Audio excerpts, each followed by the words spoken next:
What is up, everybody? Matt here, back again, and today we're going to be talking about the London Symphony Orchestra version of The Who's Tommy. Backing up a little bit here, the original version of Tommy was released in 1969 and was primarily written by Pete Townshend.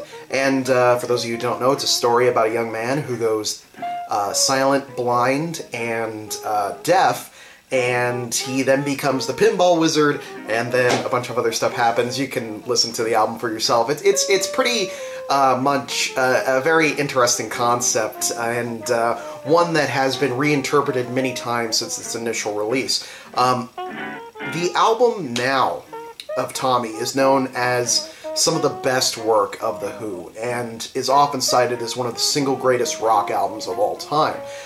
Throughout the years, like I said, it's been reinterpreted and reimagined several times, obviously as a film, as a opera, as a ballet, as a stage musical on Broadway, and even its own pinball machine, which you just come in full circle there, which is pretty nice. I remember being so confused, though, as a kid, because there were so many versions of Tommy, I didn't know which one to go to, and eventually I just kind of gravitated towards the film version, and I remember seeing that and thinking, you know what, this is just too much for me. I don't understand what's going on, but maybe when I'm older I'll understand it. So flash forward to my college years, and I think, you know what, I think now is the time for me to look at Tommy the movie again and see if I understand it. And I think it made less sense in college than it did when I was a kid. Yeah, the film version, outside of the Pinball Wizard sequence with Elton John, which I think is fantastic. That's probably my favorite version of that song. It's just noise and color, and it's not very well made. It has not aged well. And it just comes off as awkward and weird. But we're not here to talk about the film version today. Today we're here to talk about this particular version right here. I think of all the versions of Tommy, this one is probably my favorite. And the original is indeed a classic, but this one in particular just really grabbed me. You know, I found it in a bargain bin for $1, and I thought to myself, hey, why not? It's in good condition, you know. And I put it on, and I was just really grabbed by it. You know, from the opening chords, it just really resonated with me as a really just good interpretation of the piece. I almost feel like this is what Pete Townshend wanted the original album to sound like. Not to say I don't like the original, I do, but this one really comes across as a very beautiful, powerful piece. And the fact that they have multiple guest artists portraying the different characters in the story makes it much, much easier to follow. A little bit of background behind this. In 1972, there was a gentleman by the name of Lou Reisner.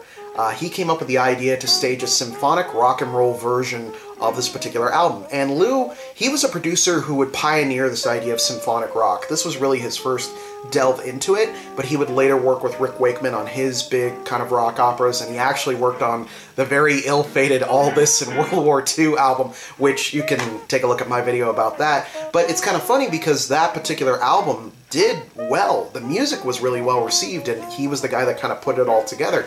So you can definitely look at that and say, you know what, he was really kind of ahead of his time, because now it's almost absurd not to find in a band's catalog something they do with a symphonic orchestra. It really is kind of a rarity when bands don't do that. So he was kind of the pioneer of that, which is very, very cool. He actually staged show versions of this in London to help promote the album. They were originally going to be performed at the Royal Albert Hall. However, that did not happen, as the Royal Albert Hall had a ban on rock and roll groups. This is 100% true. Rock groups were banned from the Royal Albert Hall. Very, very crazy. Originally, the Royal Albert Hall said yes to their request, because on the form it said London Symphony Orchestra. It didn't say the Who, and when the management caught wind of it, they said, no, you can't do it. Rock and roll is banned. Crazy to think, and thank goodness that order has been lifted, because there's been some amazing shows at the Royal Albert Hall, you know, that we've gotten to see.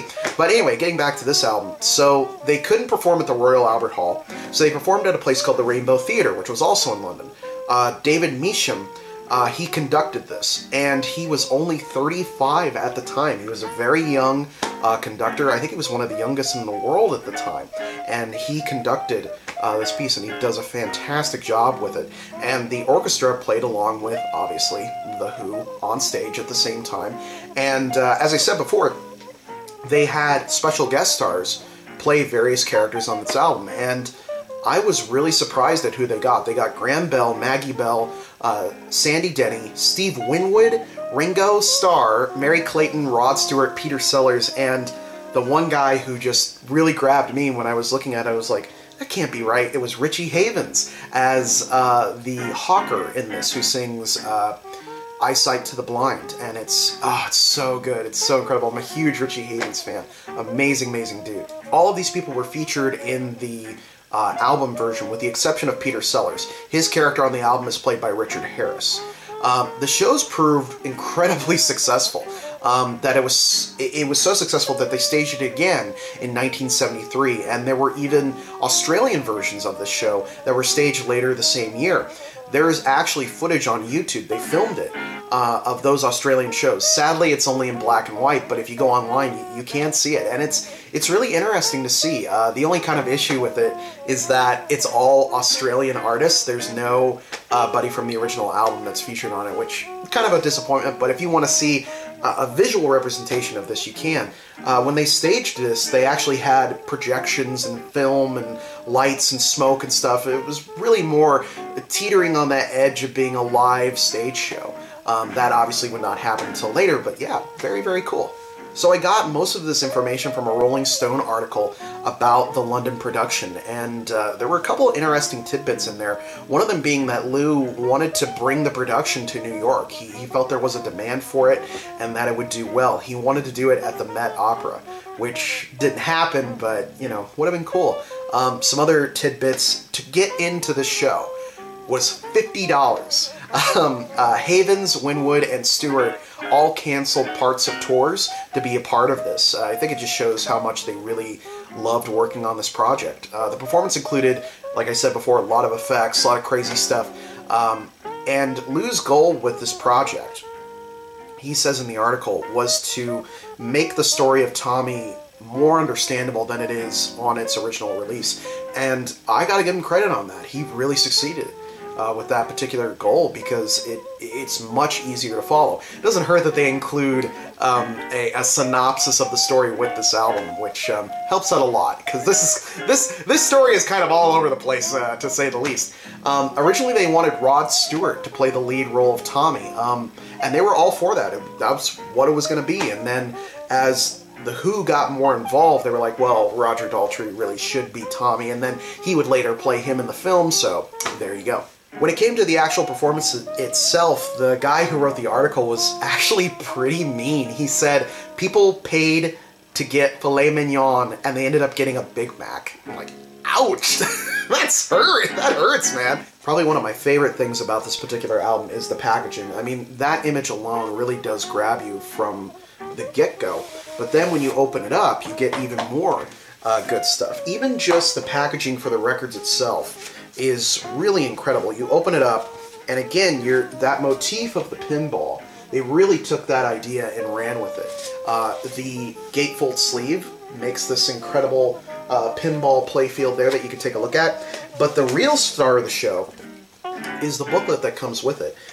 Not just because it includes the lyrics and information about the shows, but the photography and the art that comes with it is really fantastic. They do a piece for every song in the show, and they do illustrations for every song in the show as well.